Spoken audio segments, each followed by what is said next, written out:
बंधुओं, बहुत बहुत स्वागत है आपका कहानियाँ सीजन 1 की अगली कहानी।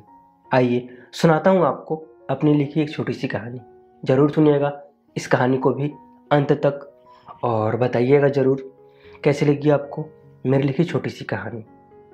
तो बस इसी बात के साथ शुरू करते हैं आज की इस कहानी को।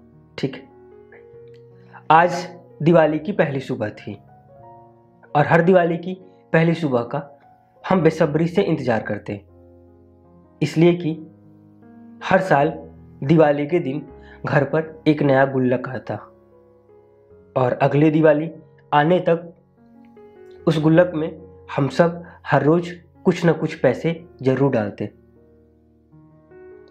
और दिवाली के अगले दिन उस गुल्लक को फोड़ते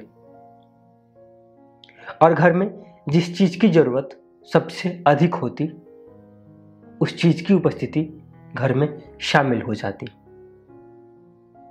अब की बार जरूरत एक वाटर प्यूरिफायर की थी। 100 गुल्लक फूटते के साथ वाटर प्यूरिफायर का ऑर्डर हो गया। अब हमारे यहाँ के पानी का भी स्वाद बदल गया था।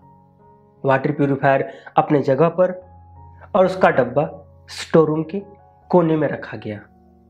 क्योंकि अभी भी हम जॉइंट फैमिली में रहते थे, सो सबके लिए अलग अलग कमरे का होना संभव नहीं।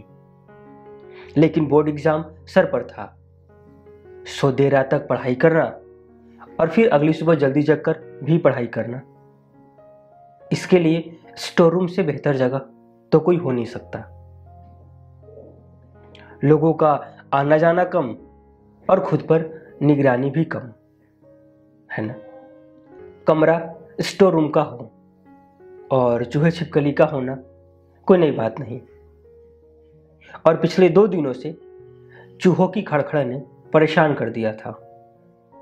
वाटर प्यूरिफायर वाला डब्बा अब चूहों का घर बन गया था।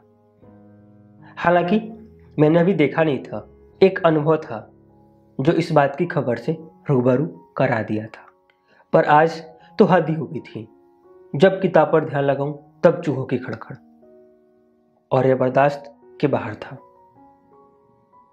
मैंने किताब को किनारे किया, बिस्तर से उतरकर डब्बे की तरफ बढ़ा।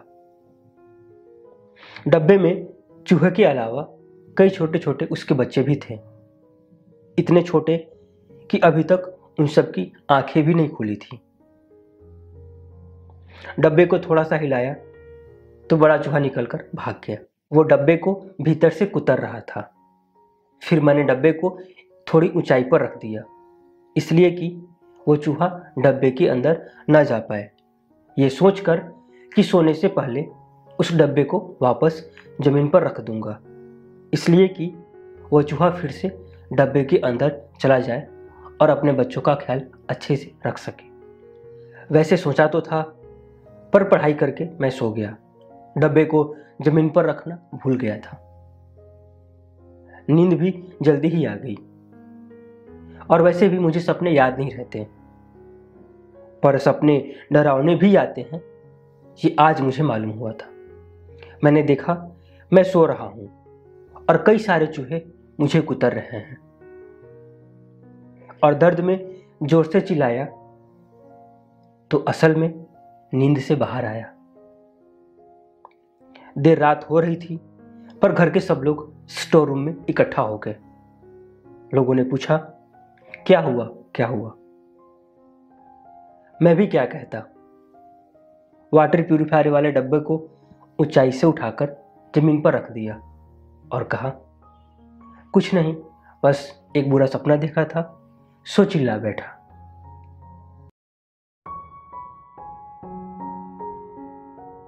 कहानी हुई पूरी। करना आपको क्या है आपको पता है। बिल्कुल कमेंट करिए और बताइए कैसी लगी आपको मेरी लिखी छोटी सी कहानी। ज़रूर बताइएगा, इंतज़ार है आपके कमेंट का। और ये कार्यक्रम देखने के लिए, पसंद करने के लिए आप सभी का बहुत बहुत धन्यवाद।